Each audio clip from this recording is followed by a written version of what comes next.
Jharkhand classes में आपका स्वागत है।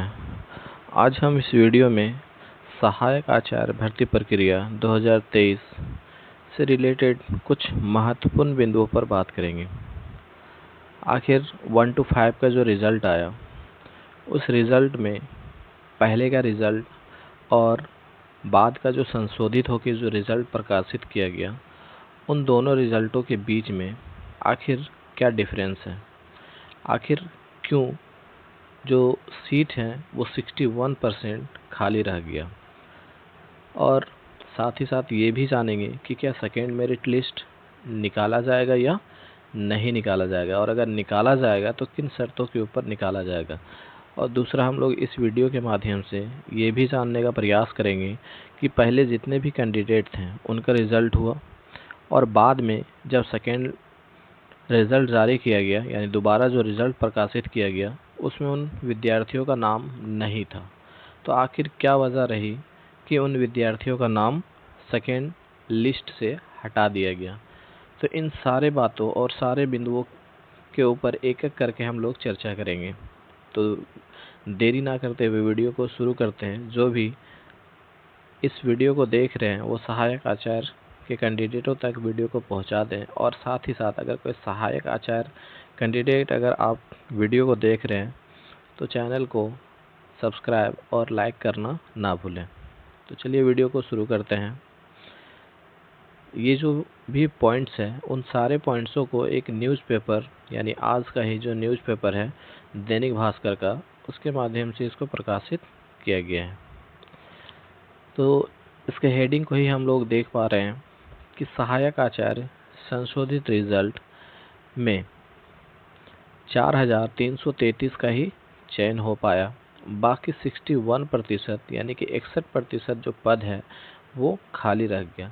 आखिर पदों की जो संख्या थी वो लगभग 11,000, यानी 1 to 5 में जो सहायक आचार्य का जो पद था वो टोटल 11,000 था, लेकिन इस 11,000 में मात्र 4,333 विद्यार्थियों का ही चयन हो पाया।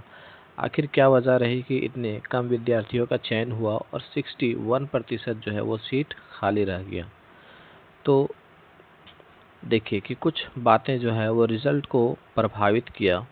उसमें पहला जो है वो आरक्षण नियमों का पालन। शुरुआत में जो रिज़ल्ट प्रकाशित किया गया था उसमें आरक्षण के जो भी नियम हैं, उस नियमों का जो है पालन सही तरीके से नहीं किया गया था।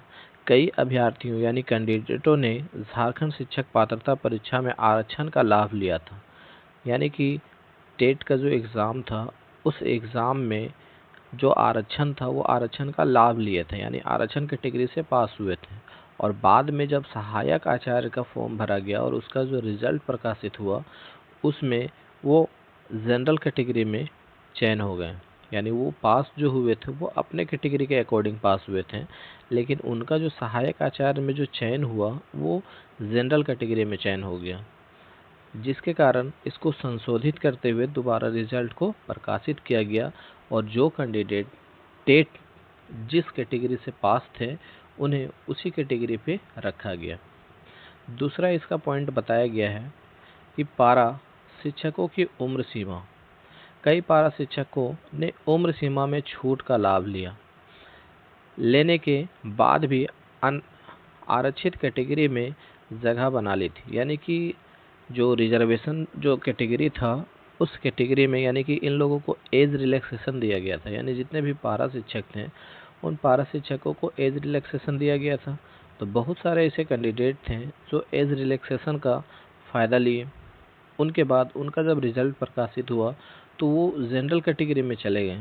तो उस बातों को भी ध्यान में रखते हुए उनको जनरल कैटेगरी से हटा के उनके अपने कैटेगरी पे रखा गया, यानी कि यहाँ पर मेन जो बात रखा गया है रिज़ल्ट को संशोधित करके दोबारा प्रकाशित करने के पीछे, कि एक कैंडिडेट जो है वो एक बार में एक ही आरक्षण का लाभ ले सकता है। लेकिन यहाँ पर हुआ क्या था कि इन विद्यार्थियों के द्वारा जेटेट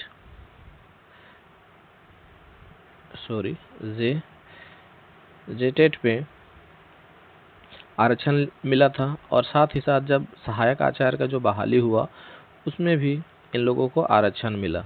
जिसके कारण रिजल्ट को संशोधित किया गया और संशोधित करने के बाद दोबारा प्रकाशित किया गया। अब हम लोग ये समझने का प्रयास करते हैं क्या सेकेंड मेरिट लिस्ट आने वाला है या आएगा, इसके पीछे क्या कारण है जो खाली सीट बच गए हैं।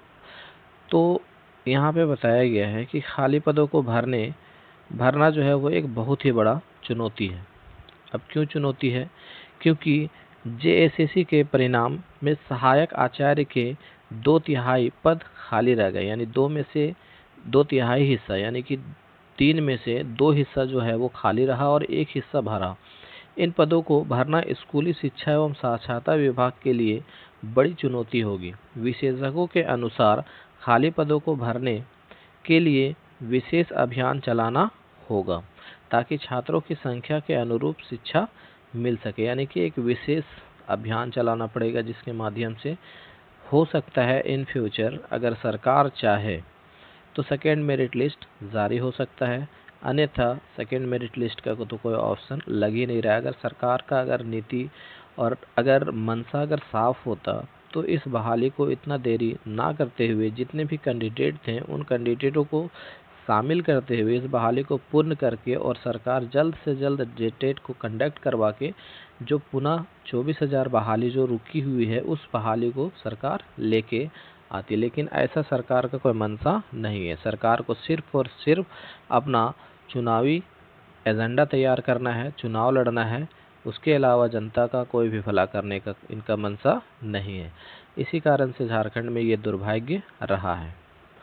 तो वीडियो को यहीं समाप्त करते हैं, मिलते हैं नेक्स्ट वीडियो में। तब तक के लिए वीडियो को लाइक और चैनल को सब्सक्राइब करना ना भूलें।